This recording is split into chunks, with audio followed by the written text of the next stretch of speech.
ॐ अज्ञानतिमिरन्धस्य ज्ञानाञ्जनशलाखया चक्षुरुन्मीलितं येन तस्मै श्रीगुरवे नमः। नमो ॐ विष्णुपदाय कृष्णप्रेष्ठाय भूतले श्रीमते भक्तिवेदान्तस्वामिन् इति नामिने। नमस्ते सरस्वती देवे गौरवाणी प्रचारिणे निर्विशेषशून्यवादी पाश्चात्यदेशतारिणे। जय श्री कृष्ण चैतन्य प्रभु नित्यानंद श्री अद्वैत गदाधर श्रीवासदि गौरभक्तवृंद। हरे कृष्णा कृष्ण कृष्ण हरे हरे, हरे राम राम राम हरे हरे। हरे कृष्णा। तो आप सब भक्तों का आज की भगवान राम की कथा में हार्दिक अभिनंदन है।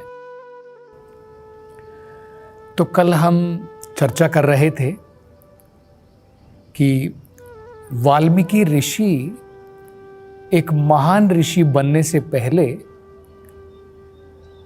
जंगल के अंदर में एक डकैत थे। जो भी वहां पर कोई यात्री जाता था उनको लूट लिया करते थे।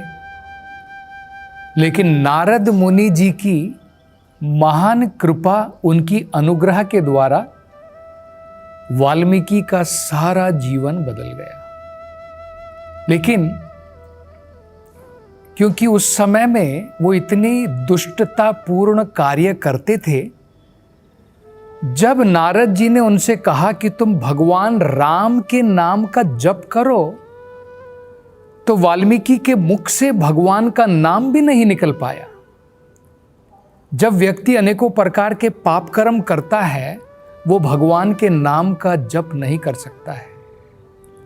भगवद गीता में भगवान कहते हैं, ये शाम तु अंतगतम पापम जनानाम पुण्य कर्मणा ते द्वंद्व मोह निर्मुक्तम भजन्ते माम दृढ़ाव्रताः। मेरी दृढ़ता से भक्ति वो कर सकता है जिसने सारे पाप कर्म छोड़ दिए। तो नारद जी ने एक तरकीब लगाई और उनसे कहा, वाल्मीकि, उस समय उनका नाम वाल्मीकि नहीं था,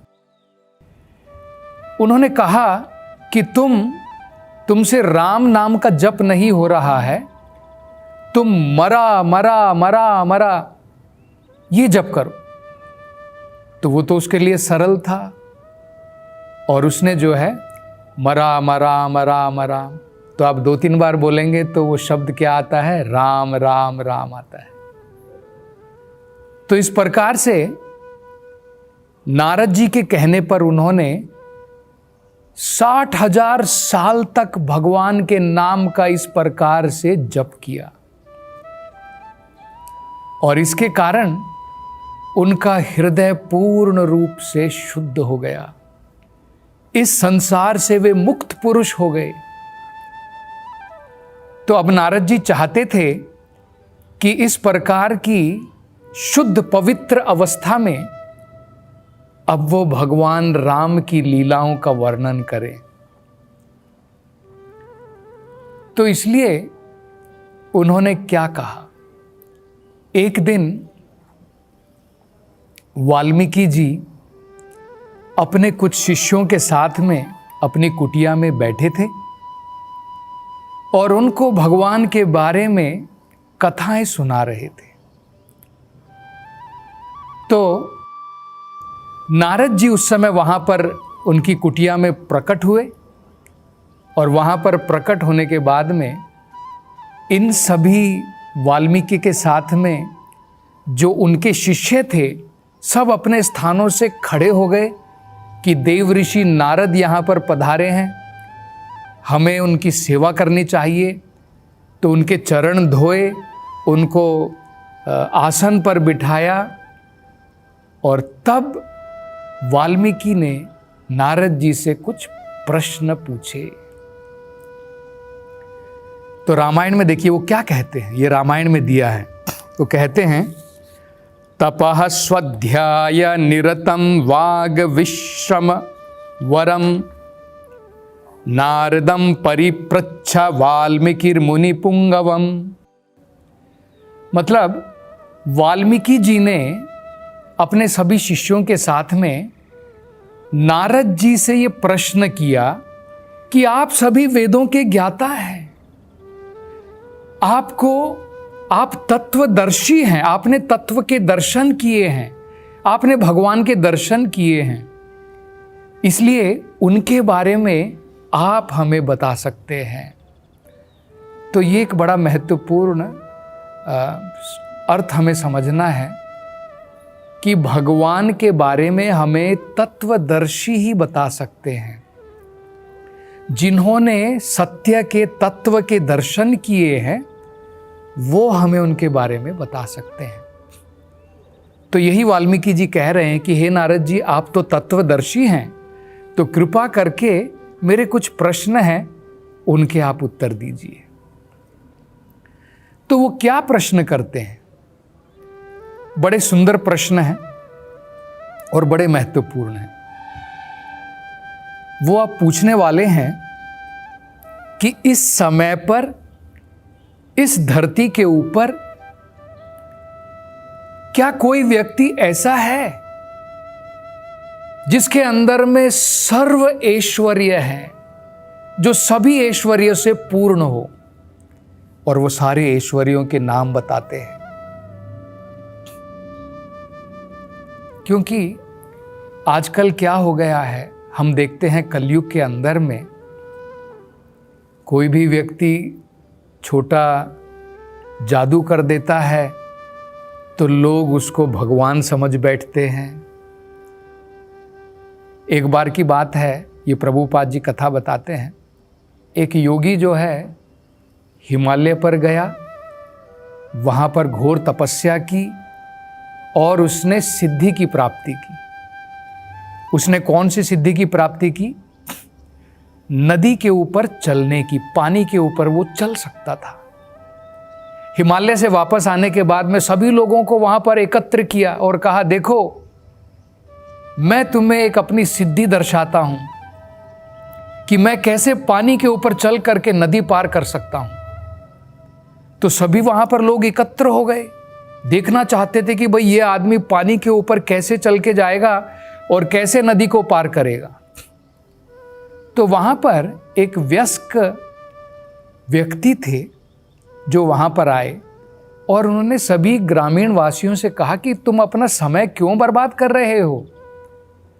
ये जो अपनी सिद्धि दिखाना चाहता है, इसकी सिद्धि का मूल्य, इसकी वैल्यू 2 आने के बराबर है, 2 पैसा, 2 पैसे के बराबर है।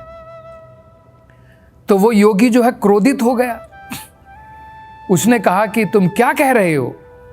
मैंने इतने साल की तपस्या की और ये सिद्धि जो है अर्जित की है, और तुम कह रहे हो कि मेरी सिद्धि जो है 2 आने के बराबर है। तो उस वयस्क व्यक्ति ने समझाया, उन्होंने कहा कि भाई तुम हिमालय तक गए, इतने सालों की तुमने तपस्या की और उसके बाद में तुमने ये सिद्धि प्राप्त की है कि तुम नदी के ऊपर चल कर के नदी पार कर सकते हो, लेकिन मैं हिमालय तक नहीं गया हूँ, मैंने इतनी साल की तपस्या नहीं की है, लेकिन मैं भी अगर 2 आने 2 पैसे इस नाविक को दे दूं जो यहाँ पर बैठा हुआ है नाव के साथ में, तो मैं भी ये नदी पार कर सकता हूँ।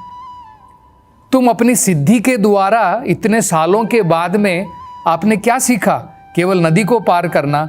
वो तो मैं इस नाविक को कुछ पैसे दे करके, 2 आने दे करके मैं भी कर सकता हूँ। तो ये हमें समझना है, कोई छोटी मिट्टी सिद्धियों के द्वारा भगवान नहीं बन जाता है। तो आज की कथा में हम देखेंगे वाल्मीकि जी जो है वो क्या बता रहे हैं, वो क्या प्रश्न पूछ रहे हैं नारद जी से कि क्या कोई ऐसा व्यक्ति है जिसके अंदर में ये सभी प्रकार के ऐश्वर्य हैं। लगभग वो 15 ऐश्वर्य बताते हैं।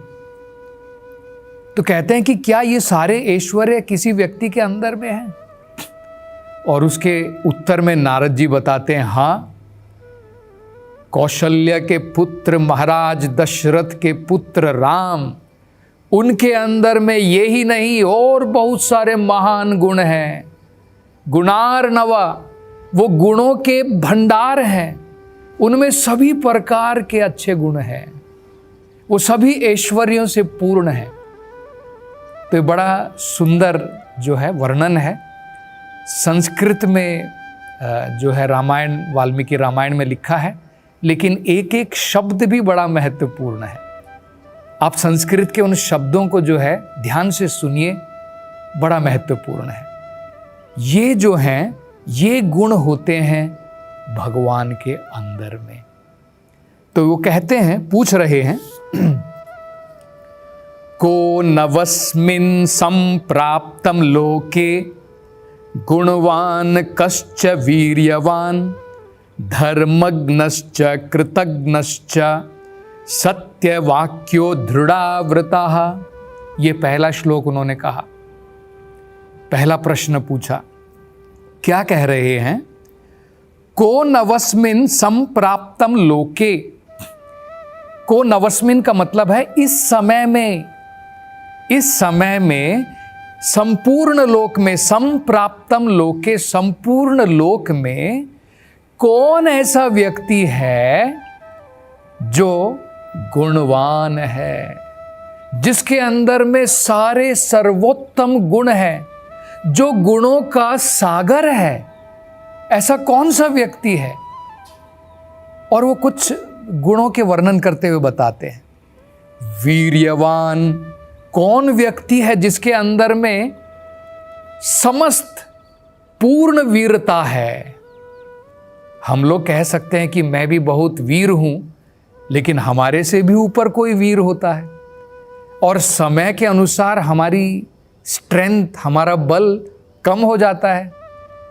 लेकिन भगवान जो हैं, वो समस्त सभी वीरता के, सभी पूर्ण बल के भगवान स्रोत हैं। इसलिए तो उनको बलदेव कहते हैं, बलराम कहते हैं, क्योंकि उनके अंदर में समस्त बल है। तो ये कहते हैं वीर्यवान। धर्मज्ञश्च, मतलब जो पूर्ण रूप से धर्म के ज्ञाता हैं। हम लोग नहीं कह सकते हैं कि हम सभी धर्म के पूर्ण रूप से ज्ञाता हैं। भगवान ने धर्म दिए हैं, इसलिए भगवान तो पूर्ण रूप से धर्म के ज्ञाता हैं। ये तो वेदों के अंदर में बताया है कि धर्म जो है भगवान के द्वारा ही दिया जाता है। तो भगवान ने अगर धर्म दिया है तो भगवान को सब धर्म पता है। तो धर्मज्ञ। कृतज्ञश्च, कृतज्ञ का मतलब होता है जब कोई हमारे ऊपर उपकार करता है तो हम उसका धन्यवाद देते हैं, भाई बहुत धन्यवाद, तुमने मेरे ऊपर बड़ा उपकार किया है। लेकिन उपकार करने के बाद में हम लोग भूल जाते हैं। लेकिन भगवान की अगर हम कुछ भी सेवा करते हैं, भगवान हमेशा उसे याद रखते हैं। अगर हम भगवान के लिए कुछ भी करते हैं, भगवान उसे कभी नहीं भूलते हैं। तो इसलिए कहा है कृतज्ञश्च, पूर्ण कृतज्ञ है भगवान। सत्य वाक्यो, और ये तो हमें पता है, आज भी हम लोग कहते हैं कि जान चली जाए पर वचन न जाए। ये राम जी ने सिद्ध किया अपने जीवन में। उन्होंने अपना सारा का सारा सिंहासन त्याग दिया अपने पिता के वाक्यों को पूरा करने के लिए। तो इसलिए उनको कहते हैं सत्य वाक्यो। वो जो हैं पूर्ण रूप से सत्य का पालन करते थे। दृढ़ाव्रताः, दृढ़ाव्रता का मतलब होता है एक बार जो उन्होंने संकल्प ले लिया, उस संकल्प को कोई नहीं तोड़ सकता है। ये भी आपने सुना होगा, कहा जाता है मारे कृष्णा राखे के, राखे कृष्णा मारे के। अगर भगवान ने संकल्प ले लिया है कि इसको मारना है, तो उसको कोई नहीं बचा सकता है। जब भगवान ने रावण को मारने की ठान ली तो शिवजी भी उनको नहीं बचा पाए। और अगर भगवान किसी की रक्षा करना चाहते हैं, उन्होंने अगर संकल्प ले लिया है कि मैं इसकी रक्षा करूंगा, उसको कोई नहीं मार सकता है। जैसे प्रहलाद को कितने प्रयास किए हिरण्यकशिपु ने मारने के, लेकिन नहीं मार पाया। इसको कहते हैं दृढ़व्रताः। भगवान अगर कोई संकल्प लेते हैं उसको पूर्ण करते हैं। चरित्रेण च को युक्ताः। किसका चरित्र ऐसा है जो पूर्ण प्रकार के दोषों से रहित है, फॉल्टलेस। हमारे अंदर में अनेकों प्रकार की कमियां होती हैं, हमारा चरित्र मलिन हो जाता है, लेकिन भगवान के चरित्र में कोई दाग नहीं है, दोष रहित है उनका चरित्र। ये भगवान का मतलब होता है। सर्वभूतेषु कोहितः। हम लोग हो सकता है अपने परिवार वालों की, उनके हित की, उनकी भलाई के लिए काम करें, अपने समाज वालों की भलाई के लिए काम करें, अपने देश वालों की भलाई के लिए काम करें, लेकिन क्या कोई ऐसा व्यक्ति है जो सभी जीवों के बारे में सोचता है? भगवान परमात्मा के रूप में सबके हृदय में सबके हित के लिए सोचते हैं। इसलिए कहा है सर्वभूतेषु, जितने भी जीव है, को हिताः। कौन है जो सबके हित के बारे में सोचता है? विद्वान कहा, और सबसे विद्वत कौन है? अब ये भी भगवत गीता में भगवान कहते हैं, वेदांत कृत वेदवित च अहम। सारे वेदों का रचना करने वाला भी मैं हूं और सारे वेदों को जानने वाला भी मैं हूं। वेदवित का मतलब है जिसको वेदों का सारा ज्ञान है, उसको ही विद्वान कहते हैं। तो भगवान पूर्ण विद्वान है, मतलब पूरे ज्ञान के भंडार है। कह समर्थश्च। कौन है जो सबसे समर्थ है, हर एक चीज करने के लिए उसके अंदर में बल है, हर एक कार्य करने का। हमारे अंदर में कुछ कार्य हम लोग कर सकते हैं, कुछ कार्य हम लोग नहीं कर सकते हैं। हमारे अंदर में कुछ टैलेंट होते हैं, कुछ चीज़ों में हम लोग नहीं कर सकते हैं। मान लीजिए कोई व्यक्ति अच्छा गाना गा सकता है, कोई व्यक्ति अच्छा नाच सकता है। आप नहीं पाएंगे कि एक व्यक्ति के अंदर में सारे टैलेंट होते हैं, बहुत मुश्किल है ऐसा पाना। लेकिन भगवान जो है हर एक चीज में समर्थ होते हैं।